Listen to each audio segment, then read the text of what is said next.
Actuellement où je vous parle, l'Afrique compte plus de 1,3 milliard d'habitants. Alors de nombreux défis restent à relever. C'est le continent de l'avenir et nombreux sont les personnes, les entreprises qui viennent s'installer en Afrique. Alors parmi ces défis, nous rencontrons celui de l'habitat, celui de la nourriture, celui de la santé, de l'éducation et plusieurs autres problèmes. On constate aujourd'hui que ceux qui se partagent le marché de l'immobilier, à part les grandes entreprises, sont la diaspora africaine. Et parmi cette diaspora, une grande partie du marché est récupérée par les footballeurs très riches, les multimillionnaires, les milliardaires même, et certains hauts fonctionnaires et certains hommes d'affaires. Qu'en est-il du reste de la population locale et les autres membres de la diaspora? Alors, bienvenue sur Téléafrique. Je suis Dadou Henri Joël Zama et bienvenue sur notre chaîne YouTube. Dans ce petit reportage, dans cette petite vidéo, nous allons essayer de répondre à ce problème de l'immobilier avec l'exemple du Maroc. Suivez ce reportage. Nous sommes dans les périphériques de la ville de Salé.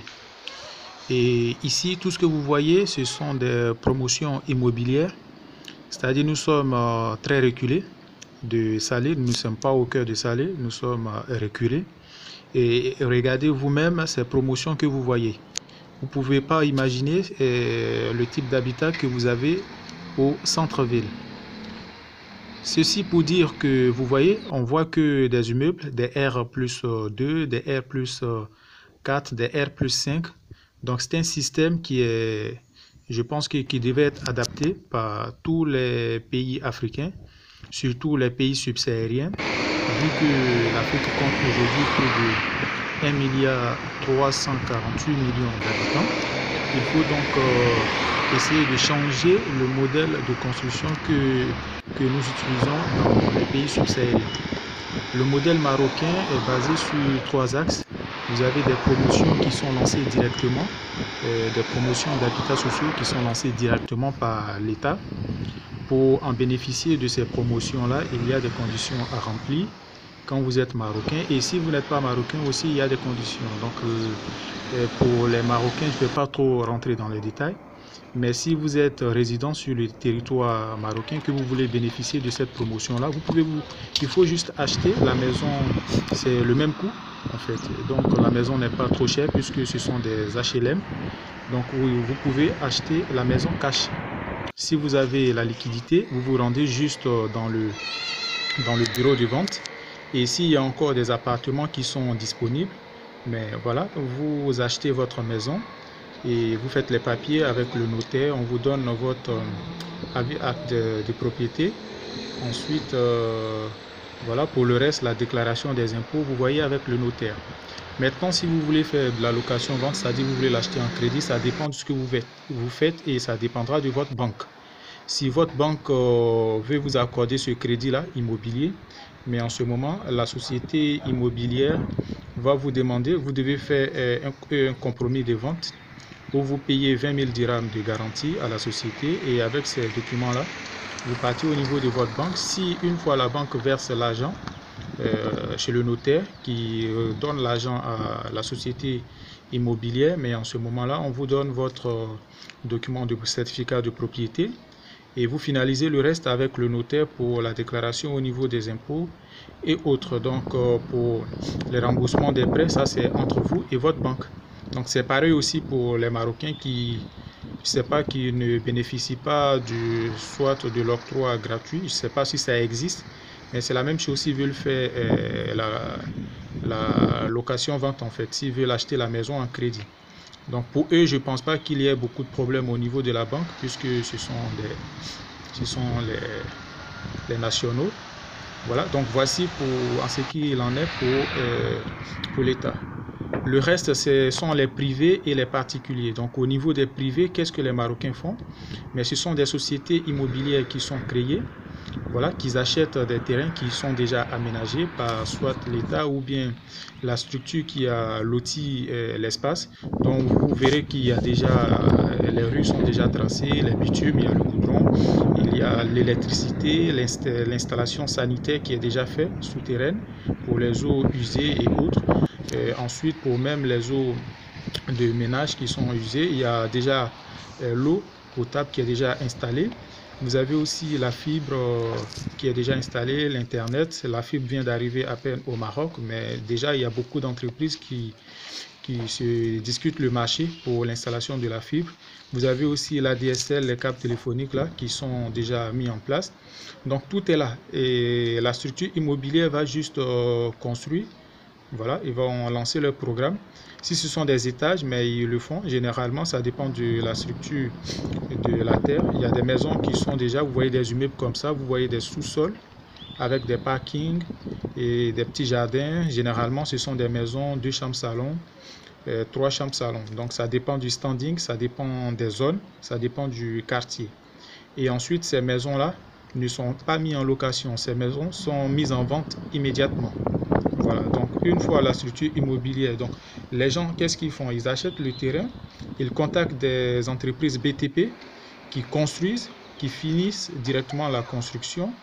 Et les sociétés immobilières, vous avez toujours au niveau de la construction un bureau de vente qui est chargé de vendre les maisons.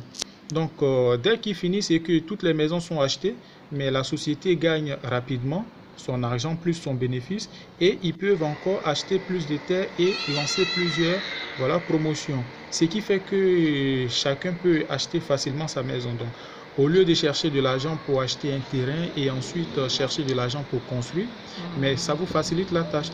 Vous achetez directement la maison qui vous appartient. Les privés, c'est toujours le même système. Si c'est de la vente, si c'est de la location-vente, c'est-à-dire si vous voulez acheter la maison en crédit, c'est toujours la même chose. Vous donnez un apport à la société et si la banque vous donne le crédit, votre banque accepte, vous donne le crédit, mais ensuite la banque va verser l'argent et puis vous avez votre titre de propriété. Dans le cas où ça n'aboutit pas, mais la structure immobilière vous rembourse vos 2000 € que vous avez donné comme garantie. Donc ça dépend de la structure. Maintenant, il y a des promotions qui sont faites, ce sont des villas, ce sont des duplex, mais toujours par des sociétés. Voilà, par des sociétés. Voilà, ce qui facilite l'accès à l'habitat et puis voilà, ça permet de loger beaucoup de personnes. Je connais aujourd'hui beaucoup de Marocains de la diaspora qui ont leur appartement chez eux au Maroc et dès qu'ils viennent en vacances, mais ils ne sont pas obligés de louer des maisons ou bien de galérer pour des maisons ou bien vivre en famille. Ils ont bien sûr leur famille, mais ils ont leur propre maison. Et quand ils ne sont pas là, ils peuvent mettre ces maisons-là en location. Voilà. Donc, voici un peu si nous, la jeunesse africaine, on veut copier ce système-là, qu'est-ce qu'il faut faire? Mais on peut s'associer 3, 4, 5, créer des sociétés. Quand vous êtes des sociétés, mais vous êtes plus crédible et pour avoir, par exemple, des prêts au niveau des banques. Voilà. Et donc, on doit créer des sociétés immobilières, on doit créer des sociétés de BTP et tout ceci fait tourner l'économie. Donc, plus on construit en hauteur, plus on lance des promotions immobilières et plus on pourra loger beaucoup de personnes. Les gens vont s'adapter à ce système-là. Les gens vont acheter les maisons. Ça va nous permettre d'économiser nos terres et réserver l'autre partie à l'agriculture parce que c'est un autre défi aussi qu'il faut relever. Il faut nourrir la population. Si on passe tout notre temps à acheter des hectares pour construire qui ne sont même pas exploités et attendre de trouver des millions, des centaines de millions pour pouvoir se construire une petite villa, mais voilà, souvent ça aboutit à des conflits de terre, des personnes qui se retrouvent à des terrains qui ont été vendus plusieurs fois, l'autre a un document, l'autre a un document et finalement ça aboutit à la justice. Le terrain reste vide, il n'est pas exploité. Ça prouve aussi qu'il y a des lotissements qui sont faits et puis bon, il n'y a pas d'accompagnement au niveau de l'État pour pouvoir faire des routes, les caniveaux et autres. Et généralement, on trouve de très belles maisons dans ces cités-là, mais l'accès est difficile parce que Vous voyez comme le modèle marocain, normalement on a des terminus de bus dans toutes les cités, dans toutes les promotions immobilières généralement. Si vous n'avez pas un terminus de bus, ça veut dire que la cité est au centre-ville, donc il y a le bus qui passe là.